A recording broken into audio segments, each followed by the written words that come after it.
FSC.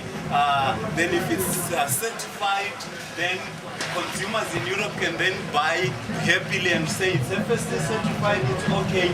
But the impact on health, on the society, on culture, on displacement, in particular in South Africa where the industrial plantation model was linked to the forced removal of people from their area, and the expansion of an European settler economy was so very massive.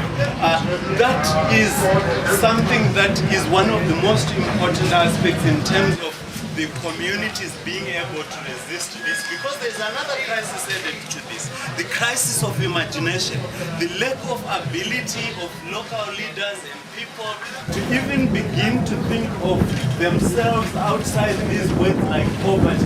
Someone with a head of cattle above 7 or 30 can be considered poor in Africa with a piece of land, because the way we think of the African economy now is what is learned and pushed by the Anglo-Saxon economists, the Keynesian economists. You've got to look for work, you have to look for a job. Even when you have the land, the system and the governing system do not make sure that those people with land, I'm one of the, I think of myself as one of the last generation of people who grew up on a piece of land, went to school from selling vegetables from a 3-acre piece of land, looking after cattle and goats, and that was our wealth. We didn't think of ourselves as poor because some people are somewhere in Wisconsin or London or Oxford or Harvard University thought we were poor because we didn't have $2 a day.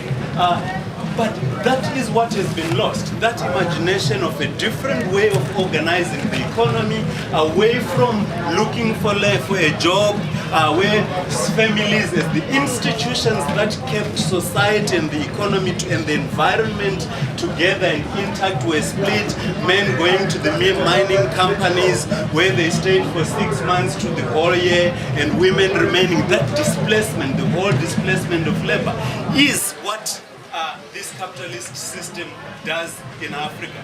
In Europe, families would stay together. When someone gets a job, they go there.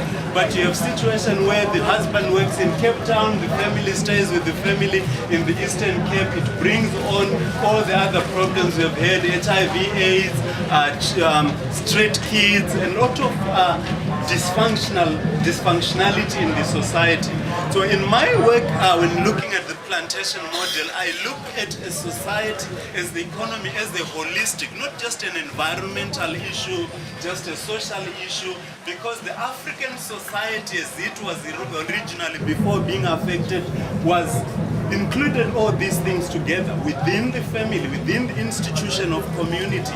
We had our religious leaders who were also the rainmakers, who through their work worked with the environment, nurtured certain trees.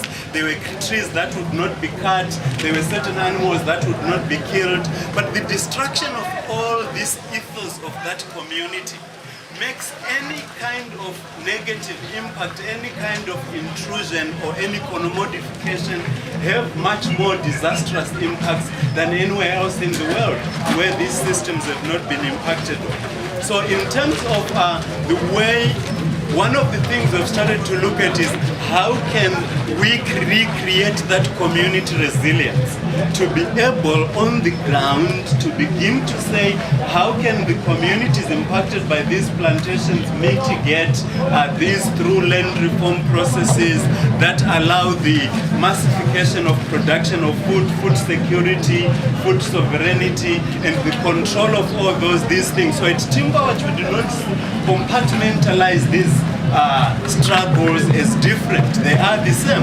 It's the same struggle about HIV, AIDS, it's the same struggle about domestic violence, it's the same struggle about anything human rights you can think about, because the capitalist model is structured in such a way that it puts people in these compartments so that it creates dependence.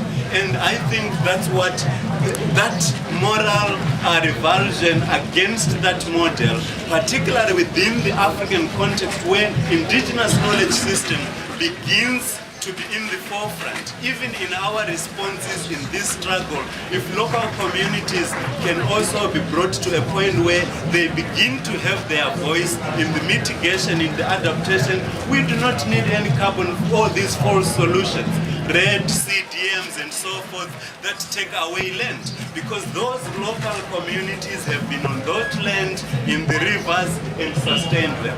Thank you.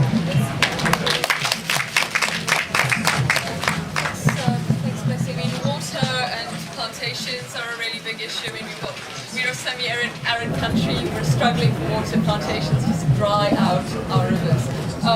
And in fact, this is very struggling to